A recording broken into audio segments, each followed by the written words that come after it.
Hello YouTube, welcome back to Darienne Does. Thank you so much for watching my very first video. If you haven't caught that yet, I'm gonna link it down below. It is the 10 tips to kind of keep you healthy and sane during COVID-19.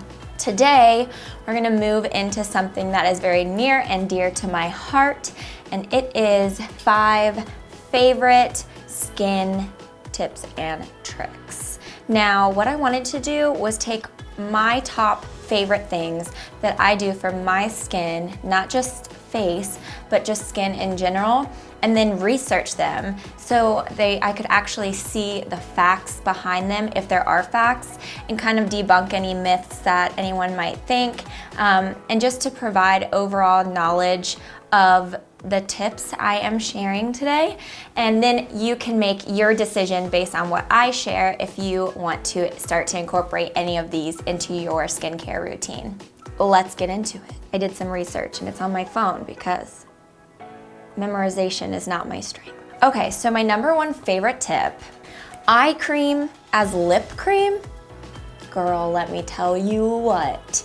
My friend Julianne mentioned this to me a while ago, and I was like, all right, she is one of my best friends. She wouldn't lie to me, but what is there validity in this? Let's find out. I went home and I actually did some research.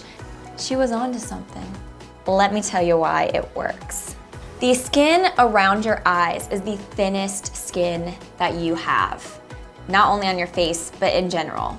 They lack oil glands, which help keep skin moisturized and hydrated. So, the skin around your eyes that don't have any oil glands, that don't help keep them hydrated, it's the same skin, that same really thin, sensitive skin that's actually on your lips. So, eye cream is made to be more delicate, to go and help around that thin skin around your eyes. So that's why just taking a little dab, whatever's left on your fingers after you apply your eye cream, and just rubbing it around those lips actually can help hydrate and plump them. Actually, is it recording? Yes. I forgot my dry brush. I wanted to show everyone, but you can keep it on. Moving on to tip #2. Dry brushing. Now, I feel like I've heard about dry brushing for quite a long time, but I never really knew the validity about it, so I never really tried it until just recently. I had gone to one of my friends for some skin issues that I've been having, just kind of seeking advice, and she again mentioned dry brushing. And I'm like, okay, I've heard this so many times throughout my life, let me just go ahead and research it because that's just who I am. I have to know the facts. So, dry brushing essentially is using, actually brought mine here, a dry, stiff bristled brush, natural bristles, to just massage your body daily.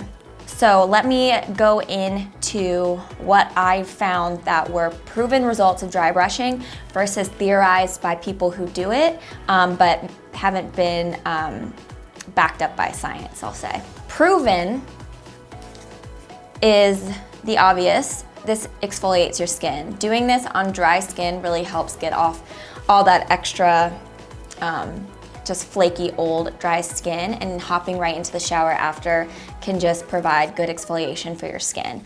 The other really cool benefits of dry brushing, it actually detoxifies your skin by increasing blood circulation and promoting lymphatic flow and drainage. Pretty cool. Unclogs pores, and it stimulates your nervous system, making you feel invigorated after. Now, what people have theorized from using it, but again is not backed up by anything I found from AAD, the American Association of Dermatology, or anything like that, is people swear that this reduces the look of cellulite.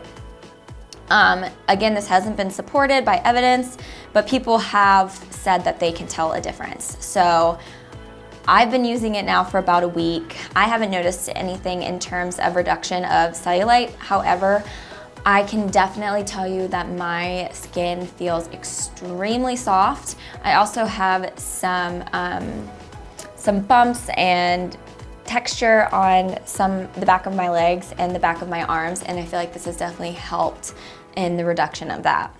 How to use it, if you want to use it, you have to get a natural stiff bristled brush.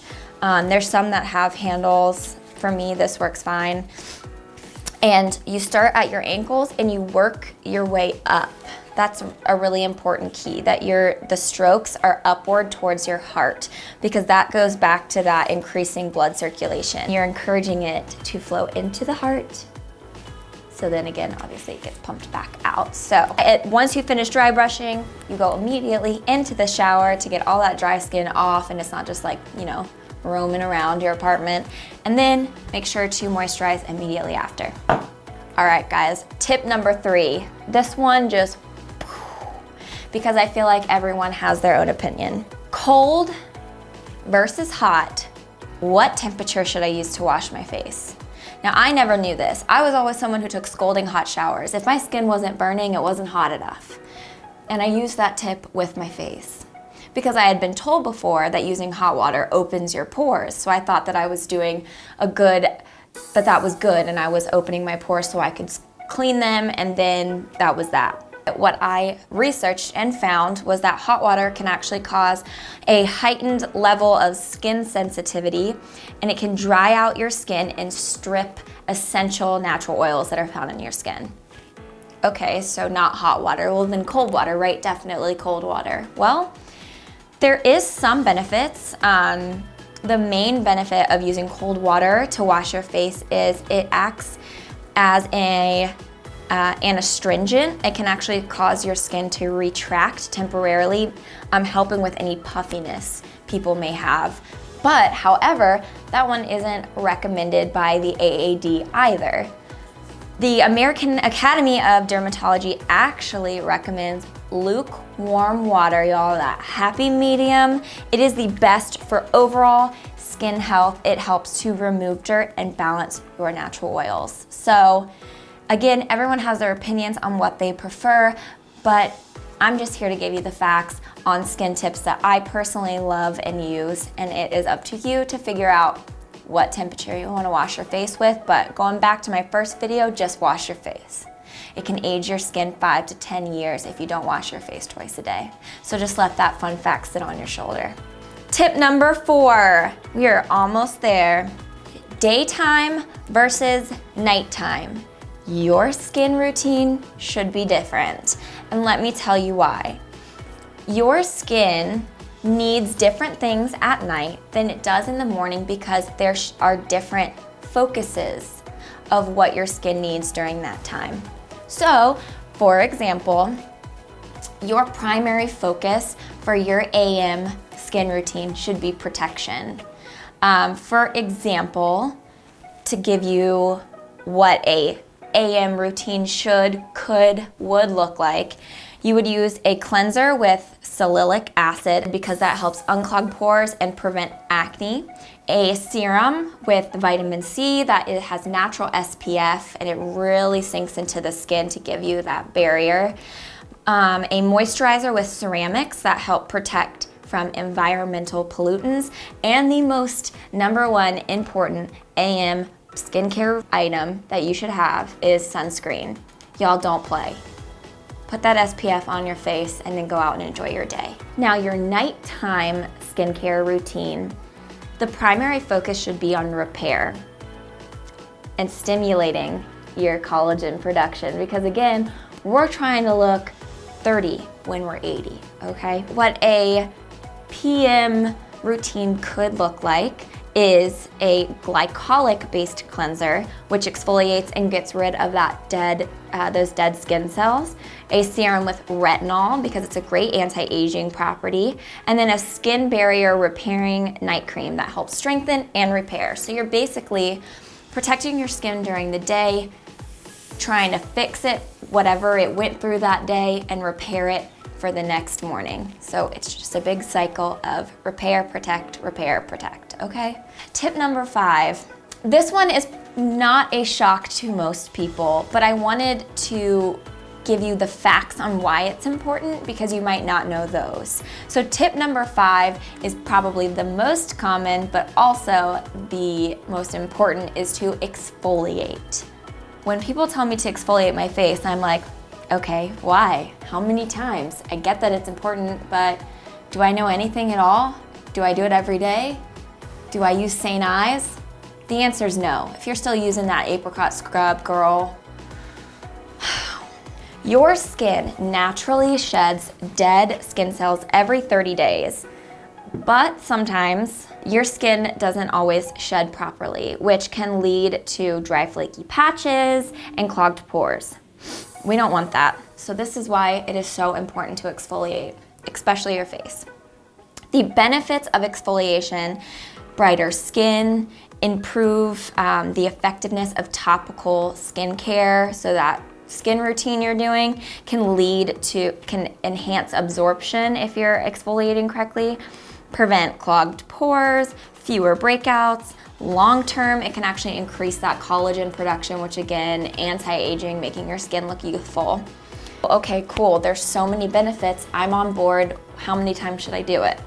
Well, that's great. So most skin types, it's actually 1 to 2 times a week is beneficial for you. So you don't need to be doing this every day. On the other days that you're not exfoliating your face, you should just be using a gentle everyday cleanser. Stop using a scrub every day because you can actually rid yourself of those natural oils. So only do it 1 to 2 times a week. However, for those with excessively oily skin and very oily skin types, i.e. your girl, it's actually appropriate to exfoliate 2 to 3 times a week. So we get off on being able to do it a little bit more. If this is all too much for you, all of these 5 skin tips are just like, I don't know anything anymore. How have I lived my life this long? I feel like I live under a rock. I would just absolutely encourage you to speak to a dermatologist. They also have professional types of exfoliation that you can choose from to maybe start your journey, and they can always help choose the best products and the best methods for your skin type, and then also can help you figure out how often you need to be doing all of this care for your skin. That's it. Those are my very, very top 5 tips and tricks for skincare. I hope you enjoyed this video. Please, please, please give it a thumbs up. Comment if you liked it. Comment what you want to see next. Please subscribe and post 1 to 2 times a week. So definitely be on the lookout for more videos. Remember that even with all going on, today is definitely a good day to have a good day. Thank you guys so much for watching. Stay healthy, stay safe. Bye guys.